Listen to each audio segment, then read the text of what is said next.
क्या आप Indian army की एक ऐसी सीक्रेट इंटेलिजेंस यूनिट के बारे में जानते हैं जिसके बारे में मीडिया और पब्लिक तो दूर बल्कि इंडियन आर्मी के ऑफिसर्स तक को पता नहीं था। इंडियन आर्मी के चीफ, नेशनल सिक्योरिटी एडवाइजर और डिफेंस मिनिस्टर के कंबाइंड एफर्ट से बनाई गई ये इंटेलिजेंस यूनिट काफी कम टाइम में इतनी ज्यादा इफेक्टिव साबित हुई, उसके बावजूद भी इसके बारे में पता चलते ही उसको बंद कर दिया गया। दोस्तों, मैं बात कर रहा हूँ इंडियन आर्मी की secret military intelligence unit TSD यानी टेक्निकल सपोर्ट डिवीजन की। और आज की वीडियो में हम TSD की पूरी हिस्ट्री को डिटेल में देखेंगे और साथ ही जानेंगे कि आखिर इतनी इफेक्टिव यूनिट होने के बावजूद इसको डिसॉल्व क्यों कर दिया गया। सबसे पहले जान लेते हैं कि ये टेक्निकल सपोर्ट डिवीजन क्या है।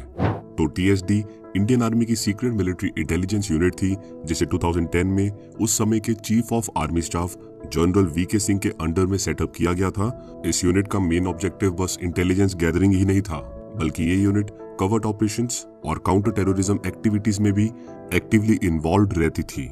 मतलब TSD एक इंटेलिजेंस यूनिट होने के साथ ही एक ऑफेंसिव कवर्ट यूनिट भी थी जिसका काम था दुश्मन देश और एंटी इंडिया एलिमेंट्स पर हमला करना और उनके प्लान्स को डिसरप्ट करना।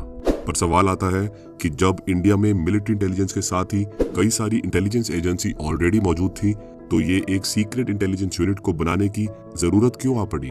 तो ये पूरी कहानी शुरू होती है 2008 में लश्कर-ए-तैयबा के 10 टेररिस्ट द्वारा किए गए मुंबई अटैक से, जिसे 26/11 मुंबई अटैक के नाम से भी जाना जाता है। इस अटैक के बाद उस समय के national security advisor MK Narayan ने ये जानने की कोशिश की कि क्या इंडिया के पास ऐसी कोई इंटेलिजेंस एंड सिक्योरिटी एजेंसी मौजूद है जो पाकिस्तान में मौजूद टेरर ग्रुप्स पर हमला करने की कैपेबिलिटी रखती है। और जब उन्हें यह पता चला कि किसी भी इंटेलिजेंस एजेंसी के पास ये कैपेबिलिटी नहीं है, तब उन्होंने एक टीम बनाने के लिए कहा। दरअसल ये एक NSA द्वारा रिकमेंडेशन था कि एक ऐसी इंडियन इंटेलिजेंस यूनिट को क्रिएट किया जाए जो पाकिस्तान बेस्ड टेरर ग्रुप्स पर डायरेक्ट स्ट्राइक करने की कैपेबिलिटी रखती हो।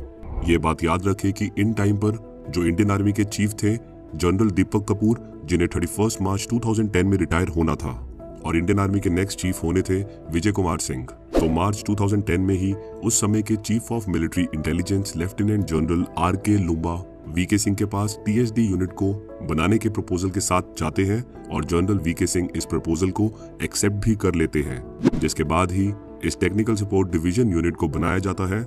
इस हाईली क्लासिफाइड यूनिट का नाम जानबूझकर टेक्निकल सपोर्ट डिवीजन रखा गया ताकि किसी को भी शक ना हो इस यूनिट का नाता इंटेलिजेंस गैदरिंग और कवर्ट ऑपरेशन से है। प्रपोजल मिलने के बाद लेफ्टिनेंट जनरल RK लूम्बा ने इस न्यू यूनिट का चार्ज कर्नल मुनीश्वर नाथ हनी बख्शी को दिया और साथ ही इस न्यू यूनिट में रिक्रूटमेंट और ट्रेनिंग की जिम्मेदारी भी कर्नल हनी बख्शी को ही दी गई। कर्नल हनी बख्शी को बस ऐसे ही न्यू क्लासिफाइड यूनिट का इंचार्ज नहीं बनाया गया था, बल्कि ये उन्होंने अपनी एक्सेप्शनल मिलिट्री सर्विस और ट्रैक रिकॉर्ड के बेसिस पर अचीव किया था। हनी बख्शी को IMA से डायरेक्टली मिलिट्री इंटेलिजेंस के लिए सिलेक्ट किया गया था। अगर आपको जानना है कि आर्मी की इंटेलिजेंस को कैसे ज्वाइन कर सकते हैं, तो आप इस वीडियो को जरूर देखें। वीडियो का लिंक आपको आई बटन या डिस्क्रिप्शन बॉक्स में मिल जाएगा। कर्नल हनी बख्शी बताते हैं कि TSD directly director general of military intelligence that is DGMI और चीफ ऑफ आर्मी स्टाफ को रिपोर्ट करते थे और इस यूनिट से रिलेटेड ज्यादातर ब्रीफिंग ओपन एंडेड होती थी। कर्नल हनी बख्शी को काफी इंपॉर्टेंट काम भी कंप्लीट करना था और वो था न्यू TSD यूनिट के लिए ऑफिसर्स, JCOs और अदर रैंक पर्सनल्स को सिलेक्ट करना। और क्योंकि इस एडहॉक यूनिट के पास कोई ऑफिशियल सैंक्शन या वॉर एस्टैब्लिशमेंट ऑथराइजेशन मौजूद नहीं था, जिसके कारण किसी भी सोल्जर को इस यूनिट के साथ अटैच नहीं किया जा सकता था, इसलिए इससे एसोसिएटेड सभी ऑफिसर्स और पर्सनल को मिलिट्री इंटेलिजेंस यूनिट 25 के साथ अटैच्ड किया गया था। मिलिट्री इंटेलिजेंस यूनिट 25 के साथ अटैच्ड होने के बावजूद TSD के मेंबर्स ब्रिगेडियर इंचार्ज को ना रिपोर्ट करके directly chief of army staff को रिपोर्ट करते थे। डिफरेंट सोर्सेज के अकॉर्डिंग ये यूनिट इनिशियली या तो 4 ऑफिसर्स और 32 मेंस या फिर 6 ऑफिसर्स, 5 JCOs और 30 मेन के साथ स्टार्ट हुई थी। अगर कर्नल हनी बख्शी द्वारा शॉर्टलिस्टेड ऑफिसर्स की बात करें तो इस लिस्ट में सबसे ऊपर आते हैं lieutenant colonel Birdie, a former R&AW operative, जिन्हें एक्ट ऑफ ब्रेवरी के लिए गैलेंट्री अवार्ड भी मिला हुआ था और पहले हनी बख्शी के साथ काम कर चुके थे। लेफ्टिनेंट कर्नल सर्वेश धड़वाल, एक कारगिल वेटरन और स्काई डाइवर जिन्होंने 3000 से भी ज्यादा सक्सेसफुल जंप्स कंप्लीट की है। इसके बाद है lieutenant colonel Alfred, a negotiator who helped form a truce between the ULFA and the Indian army. Lieutenant colonel जिर, an intelligence operative known for having a large network and bringing about a ceasefire with the DHT. Lieutenant Colonel Naughty, an expert in cultivating assets who was credited for identifying the people behind stone pelting include incidents in Kashmir। और last में है एक unnamed officer जो colonel Bakshi के senior थे और काफी जल्द रिटायर होने वाले थे।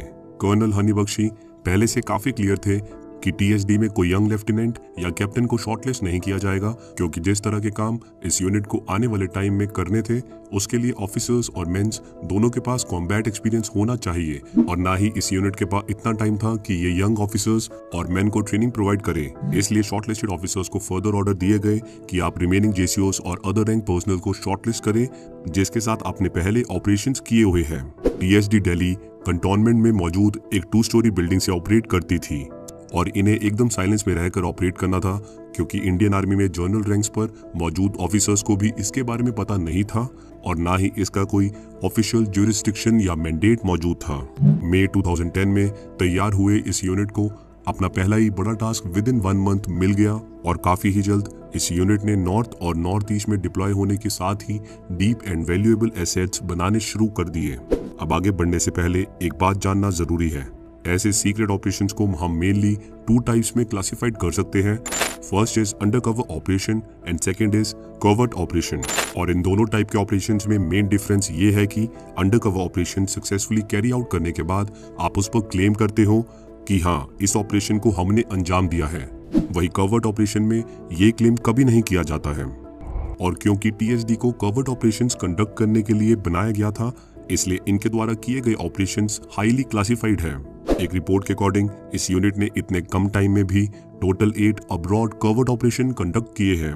और ऐसा नहीं है कि बस इन फैक्चुअल फैक्ट्स के बेसिस पर इस यूनिट की इफेक्टिवनेस की बात की जा रही हो, बल्कि इस यूनिट के इफेक्टिवनेस का अंदाज आप उन 2 साल के डाटा को स्टडी करके भी निकाल सकते हो जब टीएसडी एक्टिव थी। इवन कुछ एक्सपर्ट का तो ऐसा मानना है कि अगर आज भी टीएसडी एग्जिस्ट करती तो इंडिया को पुलवामा जैसे अटैक कभी देखने को नहीं मिलता।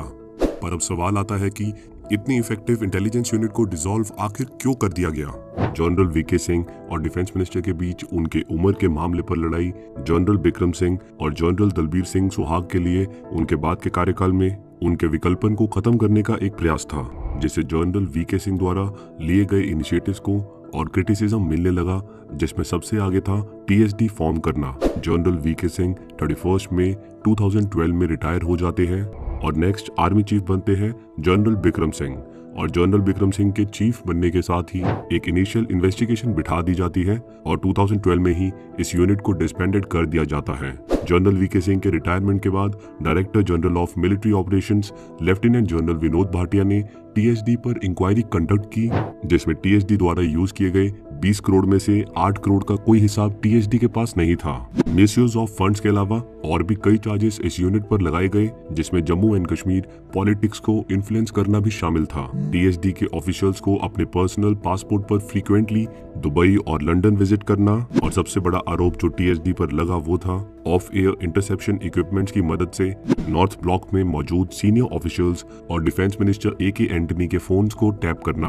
खैर, ये एलिगेशन कभी भी आर्मी द्वारा या इंटरनल इंक्वायरी के दौरान या फिर इवन टीएसडी ऑफिसर के कोर्ट मार्शल के दौरान इसको मेंशन नहीं किया गया है। कई इंक्वायरी होने के बावजूद भी कोई अनलॉफुल एक्टिविटीज नहीं पाई गई। इवन मार्च 2018 में जीसीएम ने कर्नल बख्शी के अगेंस्ट सभी प्रोसीडिंग्स को ड्रॉप कर दिया। आज भी काफी डिफेंस एक्सपर्ट्स और डीजीएमआई ऑफिसर्स मानते हैं कि टीएसडी बस एक राजनीति लड़ाई के बीच फंस गई थी, और टीएसडी को डिसॉल्व करने के साथ ही ये तय हुआ कि आगे से ऐसी किसी भी यूनिट को फॉर्म नहीं किया जाएगा। तो ये थी इंडिया की कॉवर्ट टीएसडी यूनिट से जुड़ी सभी जरूरी जानकारी। लाइक करें हमारी वीडियो को और हमेशा की तरह हमारी वीडियो को शेयर करते रहे। मिलते हैं अगली वीडियो में।